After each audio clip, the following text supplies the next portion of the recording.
Здравствуйте, дорогие ученики! Добро пожаловать к уроку русской литературы. Громко прозвенел звонок. Начинается урок. Наши ушки на макушке, глазки широко открыты. Слушаем, запоминаем, ни минуты не теряем. Сегодня с вами учительница русского языка и литературы Урманбетова Бахтыгуль Кильгиновна. Ребята, сегодня мы пройдем русскую народную сказку «Баба-Яга». Цель нашего урока – познакомить с русской сказкой «Баба-Яга», развивать логическое мышление и обогащать словарный запас. Ребята, давайте послушаем сказку. Баба-Яга. Жили-были муж с женой, и была у них дочка. Вскоре заболела жена и умерла. Погоревал мужик, да и женился на другой. Не взлюбила злая баба девочку, била ее, ругала, только и думала, как бы совсем извести, погубить.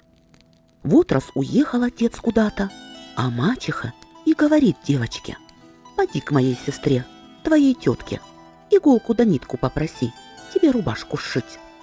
А тетка это была Баба-Яга, костяная нога. Не посмела девочка отказаться, да прежде решила к своей родной тетушке зайти, все ей рассказать. «Хорошо, племянница, что зашла. Вот тебе ленточка, масло, хлебец да мясо кусок. Будет тебя березка стегать, ленточкой ее подвяжи. Будут ворота хлопать тебя удерживать, маслица им под пяточку подлей. Будут тебя собаки рвать, хлебца им брось. Будет тебе кот глаза драть, мясца ему дай». Шла девочка, шла, и пришла она в лес. Стоит там за высоким тыном избушка на курьих ножках, а в избушке то сидит Баба-Яга, костяная нога, холст ткет. Поздоровалась девочка, да и говорит: «Меня мачеха послала иголочку и ниточку попросить, мне рубашку сшить». «Хорошо, племянница, дам тебе иголочку да ниточку, а ты садись покуда поработай». Села девочка у окна и стала ткать. А Баба-Яга вышла из избушки и говорит своей работнице: «Я сейчас спать лягу, а ты ступай в баню и стопи, племянницу хорошенько вымой, проснусь, съем ее».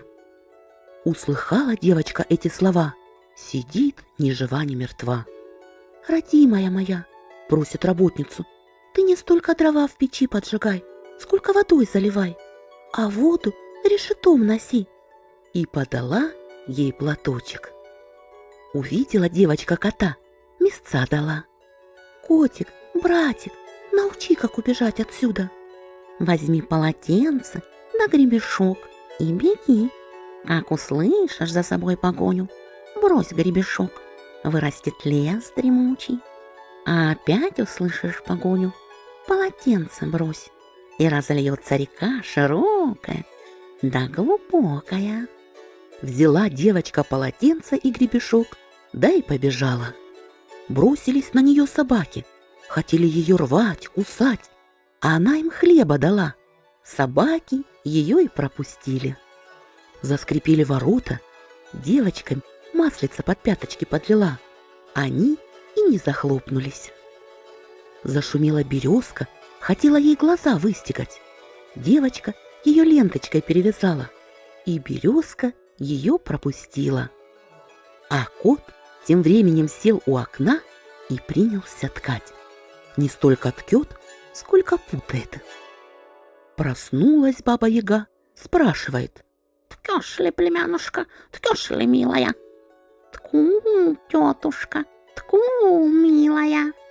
Бросилась Баба-Яга в избушку, видит, девочки нету, а за прялкой кот сидит. «Ах ты, старый плут! Ах, злодей! Зачем девчонку выпустил?» А кот ей в ответ: «Я тебе столько лет служу, ты мне косточки обглоданной не бросила, а она мне мясца дала». Выбежала Баба-Яга из избушки и и на собак накинулась.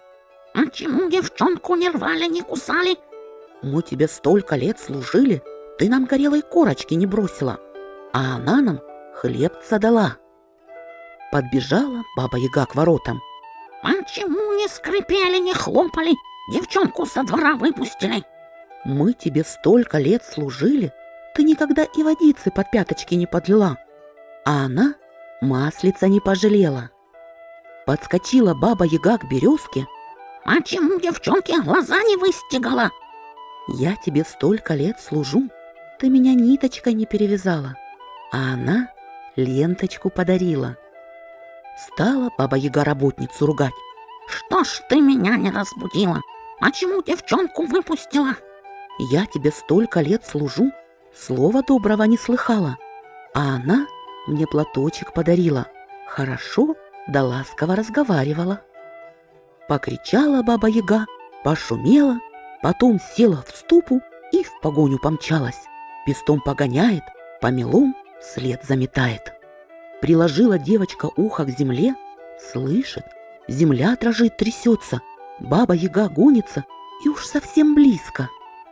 Достала девочка гребень, бросила через правое плечо, и вырос тут лес дремучий да высокий. Примчалась Баба-Яга, стала грызть лес да ломать, а девочка тем временем дальше бежит. Много ли, мало ли времени прошло, приложила она снова ухо к земле.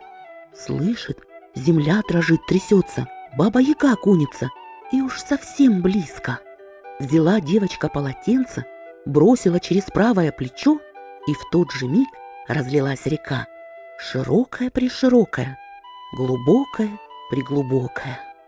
Подскочила Баба-Яга к реке, от злости зубами заскрипела, не может через реку перебраться.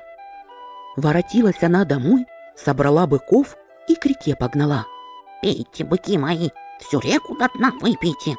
Пьют быки, пьют, а вода в реке не убывает. Рассердилась Баба-Яга, сама стала воду пить. До тех пор пила, пока не лопнула. А девочка тем временем, знай, бежит да бежит. Вечером вернулся домой отец. «А где же моя дочка?» – спрашивает. «Она к тетушке пошла», – отвечает ему жена. «Иголочку и ниточку попросить. Да вот задержалась что-то». Забеспокоился отец, хотел идти девочку искать.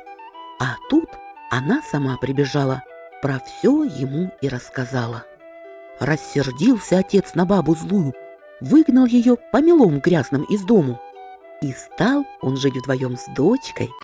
А еще мне сказать осталось.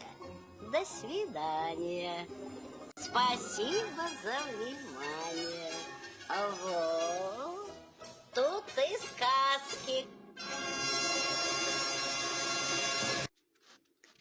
А теперь домашнее задание. Составить кластер по словам сказка и нарисовать Бабу-Ягу. Спасибо за внимание. До свидания.